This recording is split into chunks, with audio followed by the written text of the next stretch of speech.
Hi guys, this is Namcraft. What's going on? Welcome to the season of Starcraft English commentary. We're going to be watching once again one of the final games, I think, in ASL Season 19 qualifiers. This is going to be played between Ssak and Light. Yeah, so a lot of crazy, insane games we've had so far. What amazing series. And now the final game to close everything off is going to be Light versus Ssak. And let's see how these players are going to be duking out here. The map is going to be Radeon. This is the final in group 12. Let me remind you, we have had 12 groups today, and only the first players in group 12 would advance directly to the round of 24. And the other players that will have a chance to, I guess, fight again in qualifying number 2 tomorrow. So that's how it works. So yeah, welcome, have a seat. And if you're not tired of StarCraft already, that have a nice snack or something, because PvT, it will be a long way. And yeah, Light versus Ssak. How do these players are doing these days? I'm quite sure you're sick of seeing these stats, but in terms of ELO scores, let me just quickly show you. Here are the ELO scores this week. So as you can see, Light is number 10 on it. Of course, Ssak is not anywhere, so that's where the players are standing. Yeah, good luck to Ssak, because recently he's been appearing in a lot of games. If you've not seen the series of games between Ssak and Light, excuse me, Ssak and Rain that I just casted, go ahead and check them out. Looks like both of these players are preparing hard for the ASL qualifiers. Of course, Rain will not be playing in the ASL qualifiers because he was there in the previous ASL. What is it? The round of 4, right? So that's what it is. Yeah, so how do we have these players playing out today? We shall see. Looks like we're going to be having Ssak located bottom right in yellow, and Light located at top right in red. And looks like quick expansions coming out for both of these players.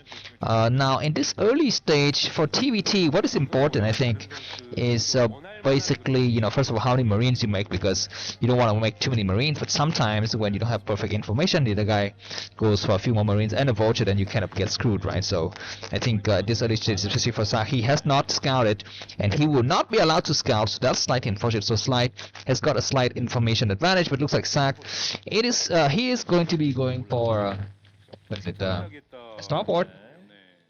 So this starport is intended to, I think, make some raids here. Just 1 second, let me just adjust my mic. Yeah, there we go. He's been going for some raid.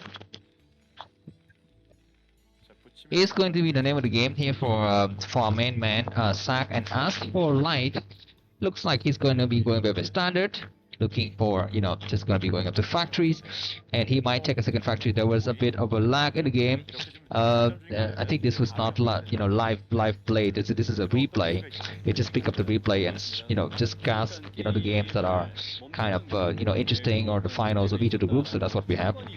Anyways, looks like Light is gonna have to prepare. Okay, so Light's gonna be going for a starport as well, but Ssak is gonna be going for add-on, so which means he's gonna be going for vulture drop. Excuse me. Which is, I think it's interesting. This, I think this floating barracks from Ssak sees the situation. Of course, the floating barracks from Light is not there. It's all the way back there, so he doesn't have information. We already have 2 vultures coming out from Ssak, so let's see how he's gonna be able to deal some damages here. Some Marines coming out, and we have the scanners coming up. So for Light, so this will not really help him. Of course, it will help him eventually against cloak raids. But at this point in time, he needs to be prepared for the drop, and he's got 1 in his main. I think he's got like 3 Marines, and that's it. Alright, we do have cloak raid about 30% done, and the next unit is going to be the raid.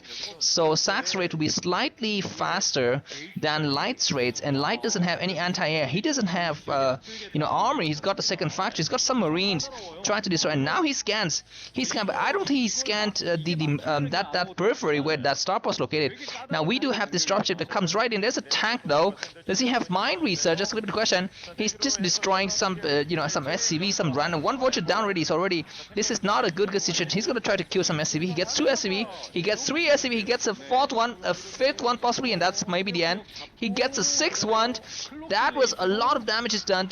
And if you look at the supply, Ssak is 46 and Light is 37. Of course, this is just the beginning. In TvT, it can go on forever. one player can have like 2 bases more than the other guy, you know, considerably more minerals, and of course even better technologies or whatnot, but you know, he will not be able to close it out the game right away. So it all comes down to execution almost at a later stage. At this one Marine would die. Of course, this Marine is just buying time. It doesn't cost much to make a Marine, but that crucial Marine bought Light enough time to go into his own raids here. Of course, his raids don't have cloak just yet, so these two players are going to be transitioning into something else, and for Ssak is going to be triple factory with tanks. This is a nice, interesting idea to play. Of course, Light, he's got the scanner, so he knows exactly what the enemy is up to. This tank is retreating though. That's an interesting move. Now these raids from Ssak are not using cloak, of course, you know, using that tech energy, so they don't want to do it too often. And we are going to be having what on the screen right now, a lot of Goliaths coming up from Light. Now this is ill-advised. I believe that you know, having 2 or 3 Goliaths is an overreaction here from Light's part. He doesn't need that many Goliaths. What he needs, so he's going to be going for scans. He sees the 3 factories. I'm not so sure if he saw that starport going for more raids or not, but he is gonna be thinking about maybe, you know, ramping up his own production facility here, because Ssak is up, as you can see, 2 bases, and you know, we also see that there's gonna be a chance for Ssak to expand. Well, I guess it all comes down who is, you know, expanding first, right? Both the players are free to expand because no one is having a choke or hold on the other guy's front door right now. But it is gonna be Ssak who starts to lay out some mines, and on this map, you know that, you know, there's what is it? Oh, these 2 vouchers coming through. Just gonna go for scout. Maybe he will get 1 SCV. On this map, you have these various bases you can take. This is Radeon, by the way. So the 12 o'clock position and the 2 o'clock position will be the expansioning base for Light. And so if Ssak want to stop that, he can go ahead and start to lay some mines. But we do have the first 4 tanks coming out from our main man, Light here. Of course, Light has, you know, he's got an ASL under his belt. He's no joke. Whereas Ssak has got nothing. So I guess in terms of, you know, who is really accoladed to play Starcraft, who is you know, slated to win the season, I would have to go with Light there. Of course, Ssak has got some strokes of genius, especially in TvT. He's a very good TvT player. So yeah, I guess we shall see how that goes, and this is going to be the final day. As I mentioned to you, and just a quick reminder, I'm traveling this week, and not this week, but these few days specifically. So you know, but the games are going to be slightly later. They will not be as quickly as the live stream. But I try my best, and I have my, you know, crap mic, so I hope that you know, it doesn't affect you that much.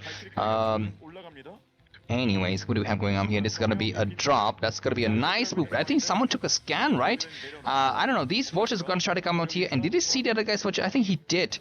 He did see those vultures coming through. So that's gonna be interesting. These vultures, we need to get picked up and go home somewhere else. And looks like these clockworks coming through, but the Goliath's gonna start to do some damage. The 4 raids are gonna come out here. There's even what did this thing called? Valkyrie, who just buys time, and these cloak raids are toasted. They have to leave now.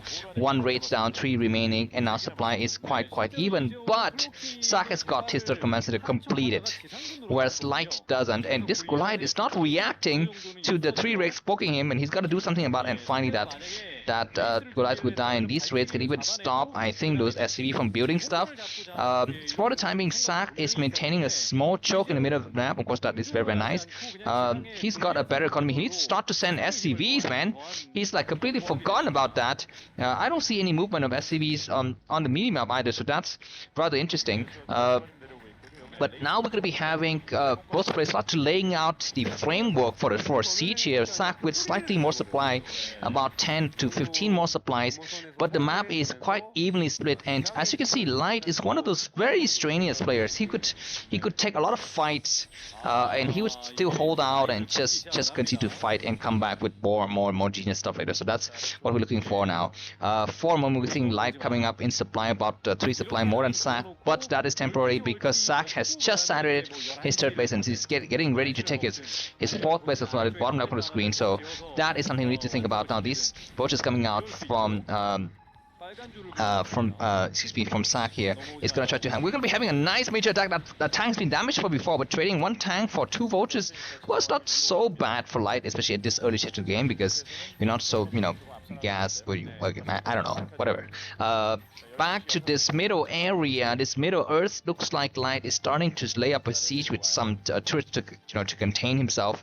Excuse me, to stop his enemy from coming in with drops, which is interesting. On this map, Radeon, these these black spaces, for example, behind the 12 o'clock position, behind these areas, and behind the 6 o'clock position, could get up, applied and exploited later. So if you are not gonna go for anything like raids or BCs, then you're gonna be facing some serious risk for drops there. So that's what we see. What happened to Sak's SCV at the bottom left? We had an SCV right there at the bottom left, but he's not. Maybe it could die or something, because he had a chance to go up and get on the base, but he is not yet expanding. I mean, right now if you look at the production count, Ssak is up about 10 supply-ish, but there's gonna be a tank exploding in the mines. And last minute these mines get cleared out, so a fourth base goes up nicely for Ssak. But for Light, he is still slightly contained. He doesn't have his chances to go from the command center, but looks like Ssak has not yet. He's got 400 minerals, but he's not yet expanding. He's happy with just trying to maintain some presence. Okay, this push is looking interesting, guys. Not so sure how this push could accomplish anything. It's actually distract Ssak slightly from the middle area. He doesn't want to lose his middle area, because that would give his enemy access to the 6 o'clock position. But I think he's feeling happy that he could come out here and destroy at least the starport. If he can try to snipe the starport, it would be great here. This is an interesting move. I don't know what it will accomplish, but he would likely to lift the starport now. He's not lifting the freaking goddamn starport. Losing that would suck. That would mean that he would have to be rebuilt on the one, of course, somewhere else, and his science facility will be much delayed. But looks like Light is taking his 4th command center as well. So this move right in the middle of his enemy line here, I'm not so sure what it accomplished for Ssak, except for the fact that he was able to destroy the single starport, and that's it. But Light is going to slightly take this left side. And the question is, the game is still pretty much even. It's not yet anyone's clear victory, but this push in the middle, I'm not so sure even it's gonna be advised enough. At least there are 3 tanks that will get destroyed very quickly. The rest of the tanks from Light is gonna push themselves back here. They laid up another DMZ line slightly north of the first area, and that motion would take up some shot. The 3 tanks from Ssak, there's some great shot here, and that drives his enemy's tanks back. And these tanks on the right side of Light is kind of walking right into enemy fire. And after the battle is over, Ssak is looking good with 140 supply-ish. His enemy is about 15 supply behind, and some clumsy maneuver, I think, from Light has lost him a few supplies there. So that's that. Of course, Light is very strong. He could come back. In terms of upgrades, looks like we do have evenly upgrades for both of these players. +1 weapons and +1 armor for Ssak, and for his enemy. Okay, that is an interesting vulture seeking through and just slowing down the enemy's command center for a while there. That is gonna be just adding an inch, an inch in the nail in the coffin here, sealing the fate for Ssak versus Light. By the way, let me remind you that this is the last slot for today's qualifier. So whoever wins here will go directly to the round of 24. The other player will have a chance to play in the next day's qualifier. I'm not even sure how the format is. I don't think they would just be waiting in the finals.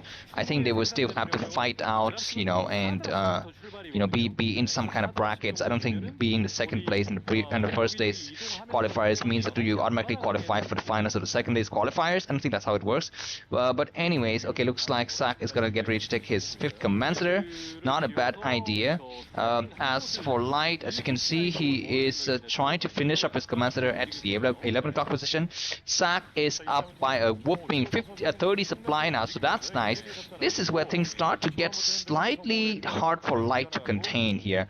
If you look at the DMZ, split situation is about 65% to 35% in favor of Ssak. But on this map, you can get about 65% of the landmass, but you just get 50% of the bases, because there are no bases at exactly the 3 o'clock position and the 6 o'clock position. So even though on paper and on the map Ssak controls more territory in terms of economy, it's nothing, but these vultures coming through will be some sick damage. He will lay some mine. There's going to be a lot of SCVs that will fall here.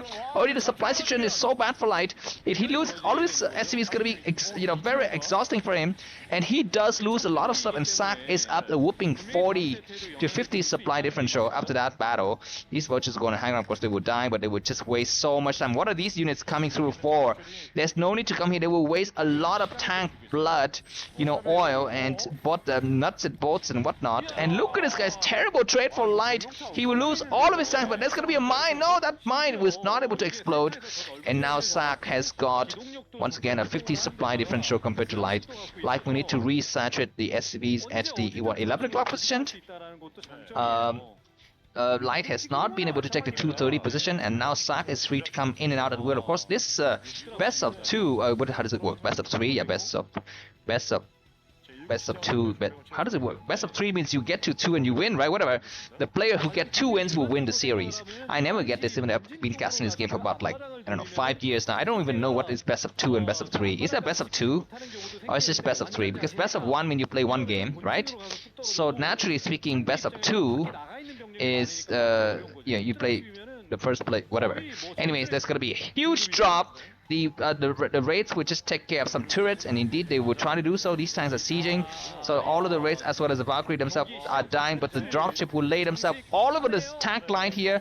Very, very nice attack, and these 2 tanks, even though they're siege, will not be able to do anything. SCVs are doing some good shot. Why are those tanks sieging so quickly? I feel like, oh, these SCVs need to get mixing with the tank. Why are they running away? They need to get down there and sacrifice themselves for the Confederacy. And yeah, these dropships are losing their lives, and I'm not sure how much that accomplished. I guess it's going to be able to help clear out some factories and maybe destroy some supply depots and maybe supply block Light a little bit here, but they're splashing themselves in the face and losing a lot of, you know, nuts and bolts and oil, diesel, you know, in the process as well. But these tanks pushing through the middle, I'm not so sure how much it accomplished, but at least it opens up the way into the top left area of the map. And now does Light have a chance to reinforce the left side? He no longer has a chance to reinforce the left side, guys. And GG from Light. This game has been won by Ssak. Thanks for watching, and buy me coffee if you wish to. The link to that is going to be in the description. I will see you in the next episode. Bye bye.